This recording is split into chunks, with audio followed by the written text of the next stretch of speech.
જય માતાજી મિત્રો, આજે આપણે વાત કરીશું ભાવનગર જિલ્લાની પાસે આવેલ સિહોર તાલુકાની, જ્યાં સ્વયંભૂ શ્રી ગૌતમેશ્વર મહાદેવ બિરાજમાન છે। તો ચાલો આપણે જાણીએ સ્વયંભૂ શ્રી ગૌતમેશ્વર મહાદેવજીના પ્રાગટ્ય ઇતિહાસ વિશે। ગૌતમ ઋષિની પત્ની અહલ્યા પાસે જ્યારે ઇન્દ્ર ગૌતમ ઋષિનું સ્વરૂપ લઈને આવે છે અને અહલ્યાને ચલિત કરે છે, ત્યારે ગૌતમ ઋષિને આ વાતની જાણ થાય છે। તેને ઇન્દ્રને શ્રાપ આપે છે અને પછી તેમની પત્ની અહલ્યાને પણ જળ પથ્થર બની જવાનો શ્રાપ આપે છે। અહીંથી કામતી અહલ્યા આ શ્રાપને ઉગારવા માટે ગૌતમ ઋષિને વિનંતી કરે છે। ત્યારે સહજ ઠંડા પડી ઋષિએ કહ્યું, ભગવાન રામ સ્વરૂપ અવતાર લઈ આ વનમાંથી પસાર થશે ત્યારે તારો ઉદ્ધાર થશે, બાદ હું તારો પુનઃ સ્વીકાર કરીશ।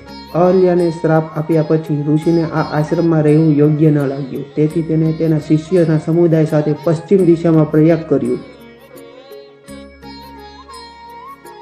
શિષ્ય મંડળ સાથે ચાલતા ચાલતા ડુંગરોની ઘેરાયેલ એક રમણીય સ્થળે તેઓ આવી પહોંચ્યા। આ ભૂમિ અહિંસક હતી ને અહીં સર્પ અને મોર, સિંહ અને મૃગ મળીને કિલ્લોલ કરતા હતા। મહર્ષિ આ અહિંસક ભૂમિ જોવામાં એવા મગ્ન બની ગયા કે તેમને ત્યાં જ રાતવાસો કરવાનું નક્કી કર્યું। પ્રાતઃકાળે ઋષિ જાગ્યા। પહાડ ઉપર ચડતા ગુફાના દર્શન થતા, ગુફાની અંદર જતા સુંદર શિવલિંગના દર્શન થતા આકાશવાણી થઈ, હે ગૌતમ ઋષિ, તમને જે શિવલિંગ મળ્યું છે તે મારા સોમનાથના અંગરૂપ છે અને તમે તેની પૂજા આરાધના કરો। આ ભૂમિમાં પાણીની અગવડતાને લીધે ગૌતમ ઋષિએ વરુણ દેવનું આહવાન કર્યું, જે નદી રૂપે પ્રગટ થઈ। ગૌતમ ઋષિના નામે આ નદીનું નામ ગૌતમી ગંગા પડ્યું। અહલ્યાના ઉદ્ધાર થતા ગૌતમ ઋષિએ આ આશ્રમ છોડી મૂળ આશ્રમમાં ગયા અને તેના શિષ્યો ત્યાં જ રહ્યા અને ધીરે ધીરે આજુબાજુનું નગર વસાવ્યું। એ નગર સરસ્વતીના પુત્રો સારસ્વત નામે ઓળખાતું। ગૌતમ ઋષિને મળેલું એક જ પથ્થરમાંથી બનેલું શિવલિંગ તે સ્વયંભૂ ભગવાન ગૌતમેશ્વરના મંદિરનું શિવાલય છે અને અહીં જન્માષ્ટમીના મેળાનું ખાસ મહત્વ છે। સંતો તો આપણી ભારત દેશની ભૂમિ પર ઘણા થઈ ગયા, એમાંના એક સંત વિશે આજે આપણે થોડીક વાત કરીશું। પરમ તપસ્વી શ્રી સ્વામી જગદીશ્વરાનંદજી મહારાજ વિશે, કે જેમણે તેમના પૂરા જીવનકાળ દરમિયાન ખૂબ જ સારી એવી ગૌતમેશ્વર દાદાની સેવા કરી।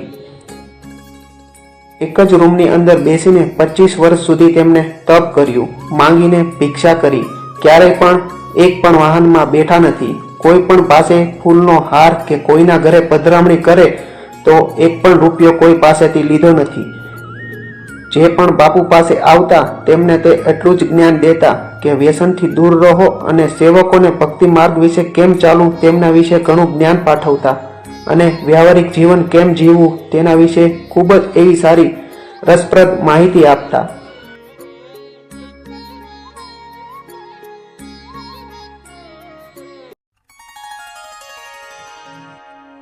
આપણામાં એક કહેવત છે, ગુરુ બળવાન તો ચેલા પહેલવાન। આવા પરમ કૃપાળુ શ્રી શ્રી 1008 મહામંડલેશ્વર સ્વામી સ્વરૂપાનંદજી વિશે, કે જેમને તેમના પૂરા જીવનકાળ દરમિયાન પોતાના ગુરુની ખૂબ જ સારી એવી સેવા કરી અને આજે તેમના ગુરુની કૃપાથી લોકોને સારું એવું માર્ગદર્શન આપે છે। જીવનમાં કોઈનું ખોટું કરવું નહીં, કોઈને ગેરમાર્ગે લઈ જવા નહીં, વ્યસનથી દૂર રહેવું। આજની યુવા પેઢી જે વ્યસન માર્ગે દોરાઈ રહી છે તેમને સારું એવું માર્ગદર્શન આપીને વ્યસનથી દૂર રહેવામાં અને પોતાના મા બાપની સેવા કરવાનું એવું માર્ગદર્શન, તેમજ જીવન કેટલું જીવ્યા તે મહત્વનું નથી, પણ પોતાના જીવનકાળ દરમિયાન તમે કેવું જીવન જીવ્યા તે મહત્વનું છે।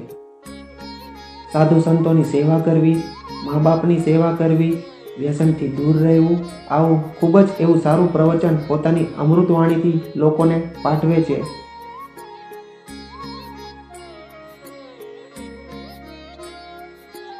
તો આ હતી સંપૂર્ણ કહાની શ્રી સ્વામી જગદીશ્વરાનંદજી મહારાજ તેમજ તેમના શિષ્ય શ્રી શ્રી 1008 મહામંડલેશ્વર સ્વામી સ્વરૂપાનંદજી મહારાજ વિશે।